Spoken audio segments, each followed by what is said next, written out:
estimación de la biomasa fitoplanctónica en la bahía de Manzanillo, Colima, durante el año 2016-2017, realizado por el Guadalupe Robles Jarero y el maestro Martín Pérez Peña. Ambos trabajamos en la Universidad de Guadalajara, en el Departamento de Ecología, con especialidad en ecología marina. La productividad y la biomasa del fitoplancton sostienen las redes tróficas del océano. Son responsables de la transformación del dióxido de carbono en carbono orgánico en el sistema pelágico. La clorofila A es el principal pigmento fotosintético de los diferentes grupos de algas.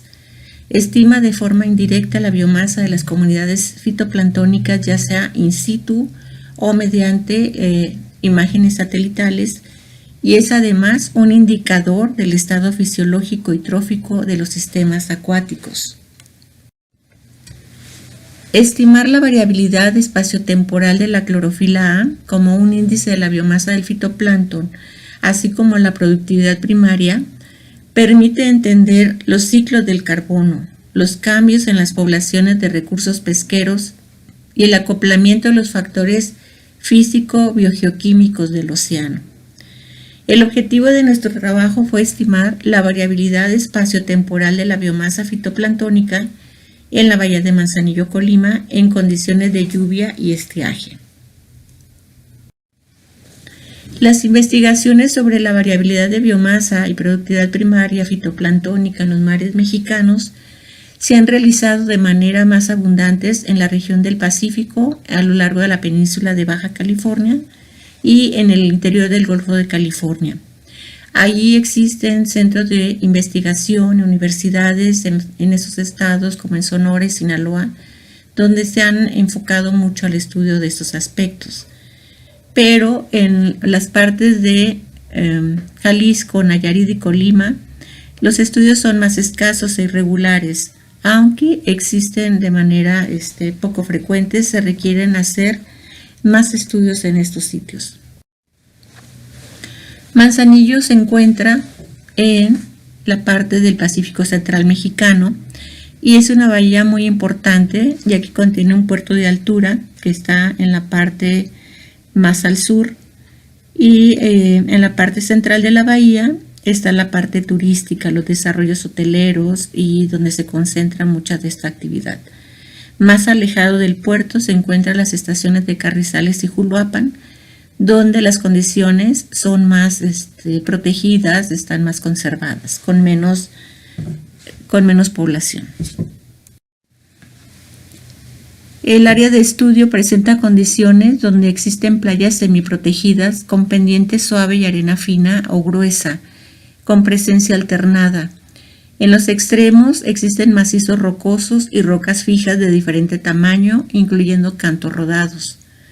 El clima de la región es cálido subhúmedo con lluvias en verano, clasificación de Köppen modificado por García. Las temperaturas máximas oscilan desde los 39 grados y hasta los 16 grados como mínimas. El porcentaje de humedad es superior al 75%. La precipitación pluvial anual tiene un promedio en la región de 1.511 milímetros. Las lluvias ocurren de julio a octubre con un 93% de posibilidad y están sujetas mayormente a perturbaciones ciclónicas que siguen una trayectoria paralela a la costa. Para realizar el muestreo, se hicieron 2 muestreos durante la temporada seca y 2 en temporada húmeda en 7 estaciones a lo largo de la bahía y tomadas a 2 niveles de la columna de agua, superficie y profundidad Secchi. Las muestras se obtuvieron con una botella Niskin de 5 litros de capacidad para obtener muestras de temperatura, salinidad, oxígeno disuelto y nutrientes. Estos parámetros físico-químicos fueron obtenidos con un equipo YSI 85. Se determinó la turbidez mediante un disco de Secchi y se determinó también dirección y velocidad del viento con un anemómetro. Los nutrientes fueron analizados mediante un autoanalizador de flujo segmentado marca Samplus 2. Para la clorofila A, se filtró 1 litro de agua de cada muestra mediante equipo Millipore. Se utilizaron filtros de fibra de vidrio GFF de 25 milímetros de diámetro y 0.25 micras de poro. Los filtros se mantuvieron en congelación hasta ser analizados. La clorofila A se extrajo con acetona al 90% y se mantuvieron las muestras 24 horas en refrigeración. Se determinaron con el método espectrofotométrico descrito por Lorentz en 1967. En esta parte podemos observar los equipos que se utilizaron para obtener las muestras y el análisis de estos parámetros. Como resultados, nuestros parámetros físico-químicos promedios se pueden observar en la siguiente tabla, donde podemos observar que tanto en la temperatura como la salinidad y el oxígeno disuelto hubo en promedio valores muy parecidos en todas las estaciones. Es decir, podemos decir que había condiciones homogéneas durante el muestreo en nuestras estaciones. Donde hubo diferencias significativas fue en la parte de la profundidad Secchi, donde tenemos que la mínima profundidad Secchi se observó en la estación Puerto, que tiene condiciones de mayor carga orgánica con respecto a las otras estaciones que están en la parte central, conocidas como A1, A2 y A3, además de que son estaciones con mayor profundidad. Las profundidades variaron entre los 7 metros y hasta los 30 metros. Como resultado de los parámetros físico-químicos, podemos ver los promedios por fechas. Vemos que para el Secchi existieron mayor profundidad del disco de Secchi en las estaciones secas y menores durante junio de ambos años. Esto debido a que en estos meses de verano ocurren lluvias y por lo tanto existen descargas de ríos, además de las descargas urbanas que son también acompañadas en varios puntos de la bahía, lo que hace que esta profundidad sea mucho menor en estas zonas. Para en cuestión de temperatura podemos observar que durante febrero y enero de ambos años las temperaturas descendieron considerablemente con respecto a las de junio de 2016 y 2017, donde están muy asociadas a la temperatura ambiental. Para la cuestión de la salinidad podemos observar pues que en varias de estos promedios de estos meses donde se muestrearon, hubo nada más un incremento considerable de salinidad en el mes de enero de 2017. En junio de cada año, esa salinidad estaba disminuida por las condiciones previas de lluvias durante la temporada y una que ocurrió también en el mes de febrero durante estos muestreos. El oxígeno disuelto estuvo en promedio con mayor incrementos durante los meses de 2016 que con respecto a los años 2017. Aquí lo que podemos observar es que este oxígeno estaba directamente relacionado con la mezcla directamente que se presentaba en la zona. Los resultados de nutrientes.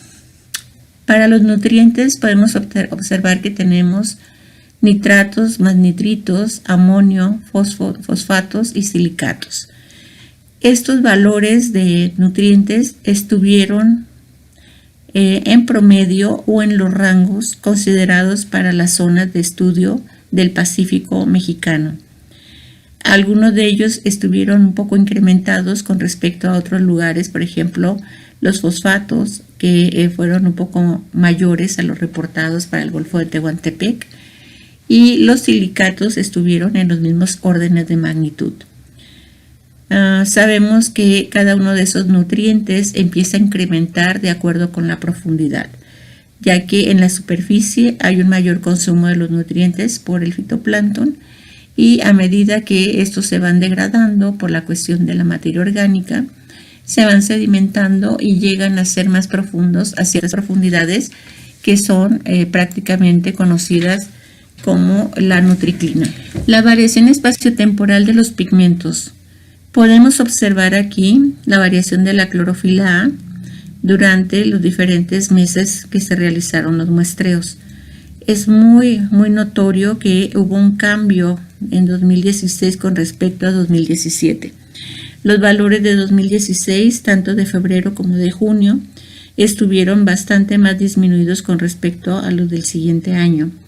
Esto debido a que se presentó una condición de fenómeno El Niño durante el año 2015-2016 y pues afectó de cierta manera que la clorofila estuviera bastante disminuida en este año.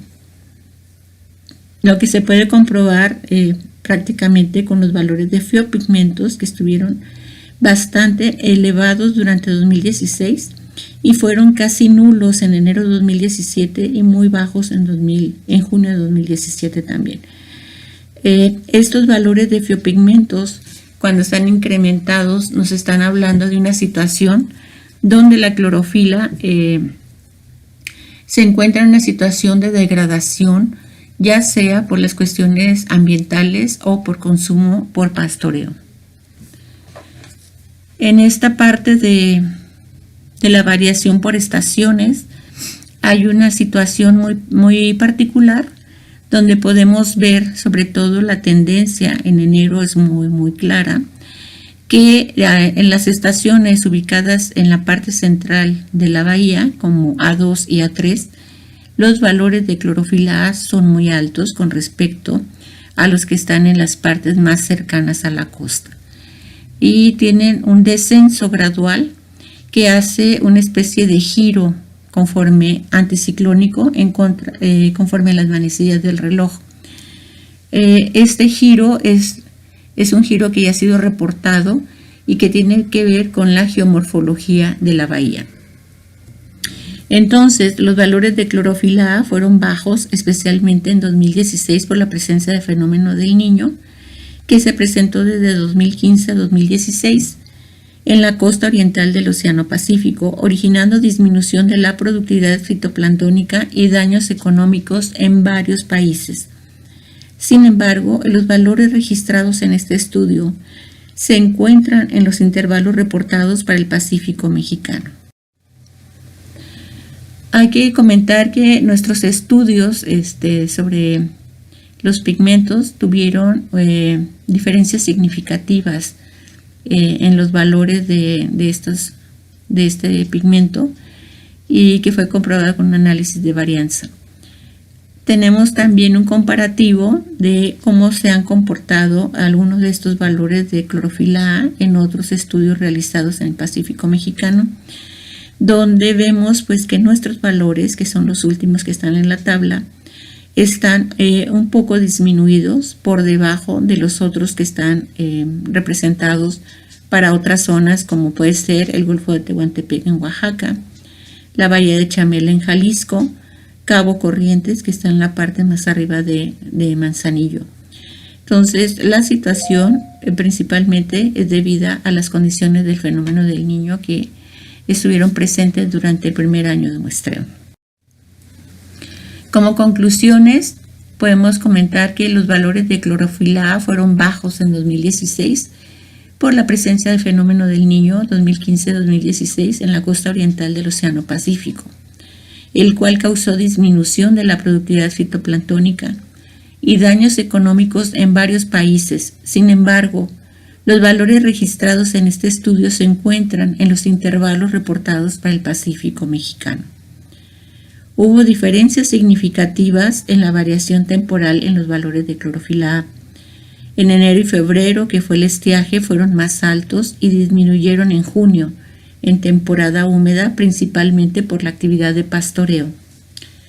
En 2017, la clorofila A incrementó hasta un orden de magnitud y los fiopigmentos fueron bajos o indetectables, como en enero, evidencia de un proceso de recuperación y crecimiento del fitoplancton que se manifiesta en el florecimiento de primavera. Se apreció un patrón espacial de decrecimiento gradual de la clorofila A del centro de las estaciones A2 a 3 hacia las estaciones costeras para volver a incrementar en la estación puerto. Esto por un giro anticiclónico que se origina por la geomorfología de la bahía. Los máximos valores de clorofila A se registraron a nivel subsuperficial, ocurriendo entre los 10 y 15 metros en las estaciones centrales, que son más profundas. Esto concuerda con varios autores que mencionan que a esos niveles se encuentran condiciones adecuadas de luz y de concentración de nutrientes para efectuar la fotosíntesis de manera óptima.